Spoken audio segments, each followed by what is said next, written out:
Hello दोस्तों, स्वागत है आप सभी का एमआई कंपटीशन के यूट्यूब चैनल पर। आशा करते हैं कि आप सभी लोग बहुत ही अच्छे होंगे और अपनी प्रिपरेशन को बेहतर ढंग से आप सभी लोग कर रहे होंगे। आज हम लोग बात करने वाले जो हमारे पास मैथ का प्रैक्टिस सेट नंबर नेक्स्ट है, इसमें हम लोग चर्चा करेंगे कि जो हमारे पास एग्जाम में कैसे क्वेश्चन आते हैं, किस प्रकार से आते हैं और कितने कम टाइम में आप लोग सॉल्व कर पाएंगे और कैसे आप लोग आंसर को निकालेंगे। इन सारी चीजों के बारे में आज हम आपसे चर्चा करने वाले हैं। तो मेरे प्यारे साथी, सबसे पहले आपको बता देना चाहते हैं कि आप लोग अपना जो भी वीडियो देख रहे हैं, आप लोग कॉपी पेन लेकर के बैठे और उसको नोट डाउन करें। नोट डाउन करने के बाद उसे प्रैक्टिस करें, बार बार प्रैक्टिस करेंगे तो बार बार प्रैक्टिस करने से आपकी क्या होगी, कैलकुलेशन अच्छी होगी और आपके जो भी एग्जाम में प्रैक्टिस करके अगर आप लोग जाएंगे तो आपके कॉन्फिडेंस भी बहुत अच्छा रहेगा और आप जब कॉन्फिडेंस में रहेंगे तो आपका एग्जाम आराम से क्रैक हो जाएगा, यानी कि आराम से आप लोग एग्जाम को निकाल पाएंगे। ठीक है, तो चलिए हम लोग शुरू करते हैं। जो हमारे पास आज का बेहतरीन बेहतरीन क्वेश्चन है और कैसे सॉल्व करेंगे इसे हम लोग देखते हैं। ठीक है, कह रहा है कि राजेश अपने वेतन का 35% मकान किराए पर, 15% भोजन पर तथा 20% बच्चों की शिक्षा पर व्यय करने के बाद 4500 रुपए की बचत करता है। राजेश की कुल आय कितनी थी? तो हम लोग मान लेते हैं मेरे प्यारे साथियों कि हमारे पास राजेश की कुल आय कितनी थी। राजेश की राजेश की कुल आय राजेश की कुल आय हम लोग मान लेते हैं कि हमारे पास 100% रही होगी। ठीक है, राजेश के पास जब कुल आय उसके पास कितनी 100%, तो वह कितना खर्च कर रहा है? 35% मकान पर खर्च कर रहा है। 35% तो उसने मकान पर खर्च कर दिया। ठीक है, फिर उसके बाद 15% भोजन पर खर्च कर दिया, यानी कि 15% प्लस 15% किस पे खर्च कर दिया? भोजन पे खर्च कर दिया। तथा 20% बच्चों की शिक्षा पर खर्च कर देता है, यानी कि 20% बच्चों की शिक्षा पर खर्च कर देता है। यानी कि अब हमारे पास ये तो उसका कुल खर्च हो गया। कुल खर्च हमारे पास कितना आ गया? कुल खर्च बराबर हमारे पास उसका इतना आ गया, यानी कि 35 प्लस 40 और 40 और 10 कितना आ जाएगा? 50, 20, 70, यानी कि 70% वो अपने कुल इनकम का क्या कर दे रहा है? खर्च कर दे रहा है। तो बचा कितना रहा है उसे निकाला जाए, यानी कि बचत उसकी कितनी है? बचत बराबर हो जाएगी 100% माइनस 70%। इसका मतलब कि उसके पास 30% की उसके पास कुल बचत होगी, यानी कि 30% की जब बचत की बात किया तो 30% बचत उसकी कितनी है? 4500 रुपए, यानी कि 30% बचत 4500 रुपए के क्या हो जाएगी? 4500 रुपए के बराबर हो जाएगी। ठीक है, 4500 रुपए के बराबर हो जाएगी। ठीक है, 4500 रुपए के बराबर हो जाएगी, यानी कि यहाँ पर कितना आ जाएगा? 4500 रुपए। अब यहाँ से हम लोगों को 100% का मान निकालना है। 100% का मान निकालने के लिए यहाँ पर 4500 और बटा में कितना आ जाएगा? 30 और गुना में क्या आ जाएगा? 100। जीरो से जीरो कट गया, 3 से काटेंगे, 15 तिया 45, यानी कि 150 गुना में 100, यानी कितना आ जाएगा? 15,000 आ जाएगा। ऑप्शन सी इस क्वेश्चन का मेरे प्यारे साथी करेक्ट आंसर हो जाएगा। ऐसे प्रश्न आपके एग्जाम में देखने के लिए मिलते हैं, तो आप लोगों को बिल्कुल घबराने की जरूरत नहीं है। ऐसे क्वेश्चन को आराम से आप लोग सॉल्व करके अपने एग्जाम में नंबर को स्कोर कर पाएंगे। चलिए हम लोग अगले क्वेश्चन को देखते हैं। 5 रुपए प्रति पेन की दर से 5 रुपए की प्रति पेन की दर से बेचने पर मनोज को 220 रुपए का लाभ होता है। मेरे प्यारे साथी, 5 रुपए का जब वो पेन को बेच रहा है तो उसको 220 रुपए का लाभ हो रहा है। ठीक है, इसका मतलब कि अगर क्रय मूल्य की बात अगर करें तो हमारे पास क्रय मूल्य उसका कितना रहा होगा? क्रय मूल्य उसका कितना रहा होगा? 5 रुपए प्रति पेन को बेचा, यानी कि 5 के हिसाब से उसने बेचा। कितने पेनों को बेचा था? यानी कि वह एक्स पेन को बेचा था, तो उसके पास इतना लाभ कितने का हुआ? 220 रुपए का लाभ हुआ, यानी कि 220 रुपए अगर हम लोग इसमें से घटा देंगे तो हमारे पास क्रय मूल्य मिल जाएगा कि नहीं? ठीक है, जब क्रय मूल्य हमको मिल गया, ये तो पहली कंडीशन थी। अब उसके बाद दूसरे में कह रहा है कि 3 रुपए प्रति पेन की दर से बेचने पर 110 रुपए की हानि होती है। तब हमारे पास क्रय मूल्य कितना होगा?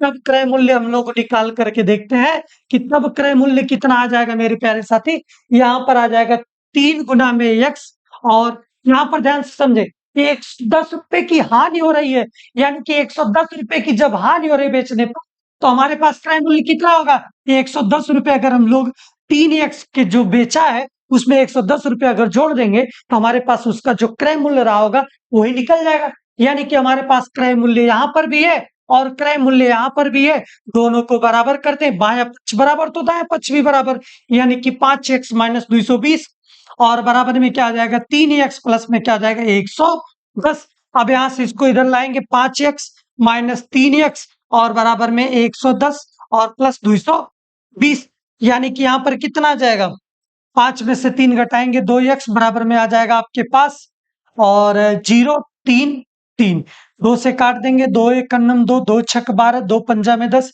यानी कि उसके पास 165 रुपए उसकी क्या होगी, ये सॉरी 165 पेन उसके पास रही होगी। यानी कि इस क्वेश्चन का करेक्ट आंसर क्या हो जाएगा, ऑप्शन डी हो जाएगा। ऐसे प्रश्न आपके एग्जाम में देखने के लिए मिलते हैं, तो इस प्रकार से क्वेश्चन को सॉल्व करिएगा आप लोग और आराम से क्वेश्चन को देखिएगा।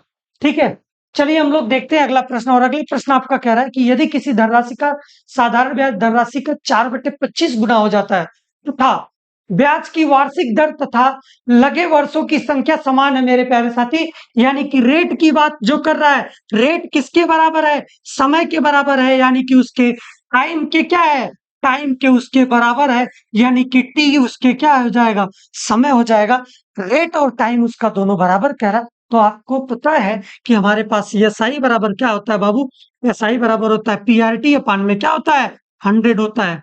ठीक है, अब आपसे पूछा क्या है कि ब्याज की वार्षिक दर ज्ञात कीजिए, यानी कि रेट आपसे पूछ रखा है। एसआई आपका कितना है 4/5 गुना है। प्रिंसिपल को हम लोग मान लेते हैं कि हमारे पास पी है, यानी कि पी का कितना 4/25 गुना।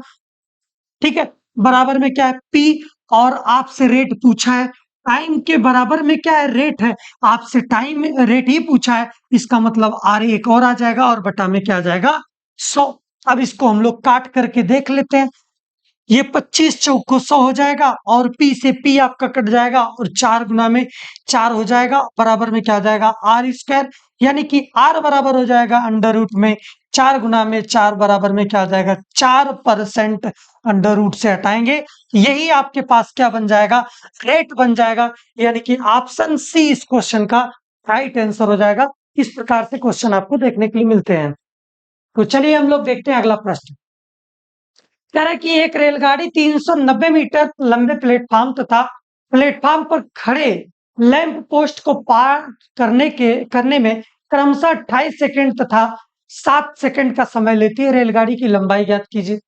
मेरे प्यारे साथी, जो हमारे पास चाल बराबर क्या होता है, स्पीड बराबर क्या होता है, डिस्टेंस अपान में क्या होता है टाइम होता है, यानी कि दूरी बटा में क्या होता है समय होता है, चाल बराबर। अब चाल हम लोग लिखते हैं हमारे पास जो रेलगाड़ी है, रेलगाड़ी के केस में, यानी कि 390 क्या कह रहा है 390 मीटर लंबा है और लैंप पोस्ट की भी बात कर रहा है, यानी कि जो लैंप पोस्ट है उसको पार करने के लिए 28 सेकंड का समय ले रहा है, यानी कि इनको पार जब किया तो 28 सेकंड का समय लिया। ठीक है, अब उसके बाद कह रहा है कि लैंप पोस्ट को पार करने की, यानी कि जो लैंप पोस्ट को जब पार किया होगा तो उसके पास कितना समय लगा होगा 7 सेकंड का समय एक्स्ट्रा लगा, 7 सेकंड का समय लगा होगा, यानी कि हम लोग यहां पर इसको लिख लेंगे। ठीक है, अब देखिए, अब इसके बाद हमारे पास क्या हो जाएगा, इसे हम लोग काट करके देखते हैं 7 चौक 28 और क्रॉस मल्टीप्लाई करेंगे 390 प्लस में कितना हो जाएगा यल और यहाँ पर हो जाएगा 4l, 4l माइनस क्या हो जाएगा यल बराबर 390 और 4l में से एक यल घटाएंगे तो यल बराबर 390 बटा में क्या हो जाएगा 4 3 आ जाएगा ना। ठीक है, 4 में से एक यल घटाएंगे तो 3 बचेगा और 3 वन जा 3 जा 9, यानी कि 130, यानी कि जो लैंप पोस्ट होगा उसकी जो दूरी होगी कितने की होगी 130 मीटर की होगी, यानी कि 130 मीटर इस क्वेश्चन का क्या हो जाएगा करेक्ट आंसर हो जाएगा। यानी कि जो रेलगाड़ी की लंबाई की बात जो कर रहा था, जो सॉरी रेलगाड़ी की लंबाई मीटर में प्लेटफॉर्म पर खड़े लैंप पोस्ट को इतना पार करने में, तो यहाँ पर 130 मीटर होना चाहिए, जो हमारे पास लैंप पोस्ट है उसकी डिस्टेंस होनी चाहिए। ठीक है, तो अगला प्रश्न हम लोग देखते हैं, अगला प्रश्न क्या कह रहा है इसे ध्यान से देखें। कह रहा है कि परिमल ने 10 दिन में एक काम को 1/4 भाग पूरा करता है। परिमल, अब यहाँ पर थोड़ा सा ध्यान दे, इसे छोटा कर लेते हैं ना। ठीक है, चलिए, परिमल की बात कर रहा है। परिमल, परिमल को हम लोगों ने यहां पर लिख लिया, परिमल। ठीक है, परिमल के बाद और कौन है, दूसरा कौन है, सलीम है। सलीम साहब जी हैं, यानी कि सलीम यहां पर आ गए। ठीक है, सलीम और परिमल। परिमल 10 दिन में एक काम का 1/4 भाग पूरा करता है, यानी कि 1/4 भाग पूरा किया, तो इसका मतलब वो कितने दिनों में पूरा किया होगा, 40 दिनों में पूरा किया होगा। ठीक है, 1/40 भाग पूरा किया, यानी कि अगर कुल कार्य अगर देखा जाए तो वो कितना, एक काम को करने में कितना दिन लगाएगा, चार काम, सॉरी, 40 दिन लगेगा। 1/4 काम को जब कर रहा था तो 10 दिन ले रहा था, अब एक काम को पूरा कंप्लीट करेगा तो 40 दिन का समय लेगा। उसी प्रकार से सलीम बचा हुआ काम 30 दिनों में पूरा कर रहा है, तो बचा हुआ काम कितना होगा, एक काम पूरा था, 1/4 खत्म हो गया, घटा देंगे तो हमारे पास 3/4 भाग क्या होगा, शेष काम होगा। 3/4 भाग हमारे पास शेष काम है, तो उसको करने में कितना समय लगेगा, यानी कि इसका हम लोग क्या करेंगे, 20 गुना में 4/3 कर देंगे, यानी कि 20 चौको 80/3 दिन में पूरा करेंगे। ठीक है, इनका हम लोग एलसीएम ले लेते हैं। एलसीएम ले लेंगे तो कितना आ जाएगा, 20, 40 और 20 कितना आ जाएगा, 80 हम लोग इसका ले लेते हैं। 80 इसका हमारे पास टोटल वर्क आ जाएगा, TW, यानी कि कुल कार्य हमारे पास कितना आ गया, 80 आ गया। अब 40 से अगर हम लोग 80 को डिवाइड करेंगे तो हमारे पास कितना आ जाएगा, 2 आ जाएगा। 2 यूनिट पर डे, 2 इकाई। ठीक है, 2 इकाई पर डे, टोटल वर्क आपका है 2 यूनिट पर डे। अब इससे हम लोग इसको डिवाइड करते हैं, तो इसको जब 20 से डिवाइड करेंगे, 20 चौको 80, और चार कितना आ जाएगा, 20 चौको 80 कट जाएगा, और ऊपर 3 चला जाएगा, यानी कि 3 यूनिट पर डे।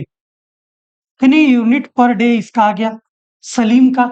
अब आपसे पूछा है कि एक साथ दोनों मिल करके जब काम को करते हैं कितने दिनों में पूरा कर सकते हैं, यानी कि टोटल वर्क हमारे पास कितना है, 80 है, और यहां पर कितने हैं, 2 यूनिट काम परिमल कर रहा है, 3 यूनिट काम सलीम कर रहा है, यानी कि 2 + 3, और कार्य समाप्त होने में लगा समय आपका, कुल कार्य समाप्त होने में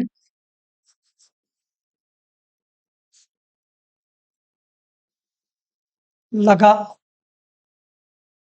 समय, यानी कि यहां पर कितना आ जाएगा, 80/3, 5 से काट देंगे, 16 दिन में वो पूरा का पूरा कार्य क्या हो जाएगा, समाप्त हो जाएगा, यानी कि ऑप्शन सी इस क्वेश्चन का राइट आंसर हो जाएगा। ऐसे प्रश्न आपके एग्जाम में देखने के लिए मिलते हैं। तो चलिए हम लोग देखते हैं अगला प्रश्न। और अगला प्रश्न क्या कह रहा है कि दिया गया पाई चार्ट वाला जो सेक्शन है, इससे क्वेश्चन आपको एग्जाम में जरूर देखने के लिए मिलता है, और लगभग सभी एग्जाम में देखने के लिए मिलता है। दिए गए पाई चार्ट में एक संगठन में 450 कर्मचारियों के औसत विवरण वितरण को दर्शाया गया। चार्ट का अध्ययन करें और उससे संबंधित प्रश्न का उत्तर दें। ठीक है, अब आपसे कहा क्या रहा, इसे ध्यान से देखें। यदि कुल कर्मचारी की संख्या 450 है, ठीक है, 450, 450 कुल कर्मचारी है, ई विभाग के कुल कर्मचारियों की संख्या को दर्शाने वाले खंड का केंद्रीय कोण ज्ञात कीजिए। ठीक है, केंद्रीय कोण ज्ञात करके बताना। मेरे प्यारे साथी इसे ध्यान से समझे। 100%, 100% बराबर हमारे पास इस पे कुल कोण कितना बना है, कुल कोण कितना बना है, 360 डिग्री का बना है, 360 डिग्री का बना है। अब हमारे पास 1% की अगर बात कर ले तो 360 बटा में क्या हो जाएगा, 100 हो जाएगा। ठीक है, और ये तो हमारे पास डिग्री में है। ठीक, अब आपसे पूछा है कि ई विभाग के कुल कर्मचारियों की संख्या, ई विभाग के कुल कर्मचारियों की संख्या हमारे पास कितना है, 20% है, यानी कि ई कर्मचारियों की कुल संख्या, ई कर्मचारी, ई कर्मचारियों की संख्या को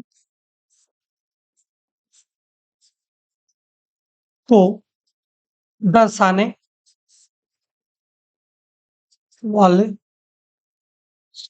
खंड का केंद्रीय कोण। केंद्रीय कोण कितना आ जाएगा मेरे प्यारे साथी? 20% आपको निकालना है। ठीक है, सिंपल सी भाषा है कि 20% आपका निकालना है, यानी कि 1% कमाना इतना है तो 20% का निकालने के लिए 20 से दोनों साइड मल्टीप्लाई कर देंगे, यानी कि 20 बट्टा में क्या आ जाएगा? 100। 20 पंजे में 100।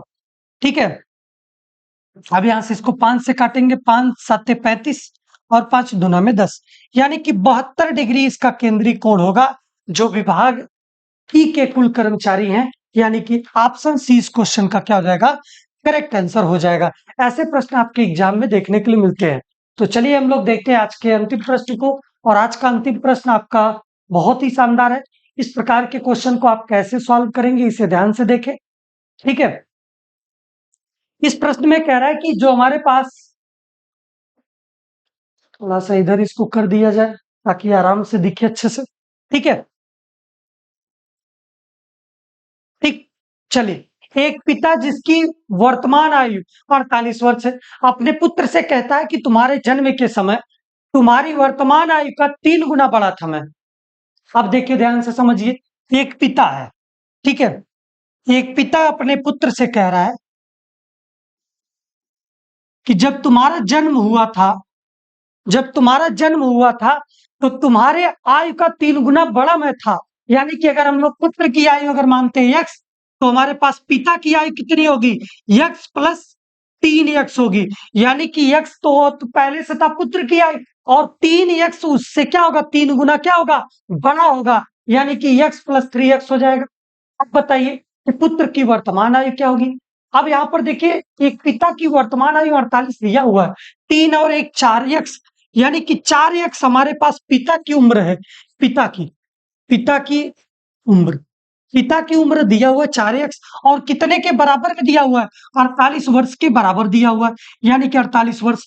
4 से इसको काट देंगे, 12 चौक 48, यानी कि x का अगर वैल्यू देखा जाए तो 12 वर्ष था। यानी कि अगर उसके पुत्र की अगर बात किया जाए, पुत्र की अगर बात किया जाए, पुत्र की अगर बात किया जाए, तो पुत्र की आयु कितनी है? पुत्र की आयु x वर्ष है, और x वर्ष किसके बराबर है? 12 वर्ष के बराबर है, यानी कि 12 वर्ष इस क्वेश्चन का करेक्ट आंसर हो जाएगा। यानी कि यहाँ पर ऑप्शन अगर देखिए, तो ऑप्शन को अगर यहाँ बना लिया जाए, ई ऑप्शन बना लिया जाए, नन ऑफ दीज हो जाएगा, नन ऑफ दीज, इनमें से कोई नहीं। ठीक है, इनमें से कोई ऑप्शन नहीं दिया है, यानी कि आपका 12 वर्ष का पुत्र रहा होगा, जब उसके पिता की उम्र उसके पुत्र की उम्र के 3 गुना अधिक रही होगी। यानी कि इस प्रकार से इस टाइप के क्वेश्चन आपके एग्जाम में ज्यादा से ज्यादा देखने के लिए मिलते हैं मेरे प्यारे साथी। तो आप लोग इस टाइप के क्वेश्चन को जरूर प्रैक्टिस करें, और ज्यादा से ज्यादा लाइक शेयर कमेंट करना ना भूलें। अगर आप लोग चैनल पर नए हैं तो चैनल को सब्सक्राइब कर लीजिए। ऐसे ही बेहतरीन कॉन्सेप्ट के साथ साथ हम मिलेंगे फिर से नेक्स्ट लेक्चर में, और आज के लिए इतना ही। बहुत बहुत धन्यवाद। जय हिंद।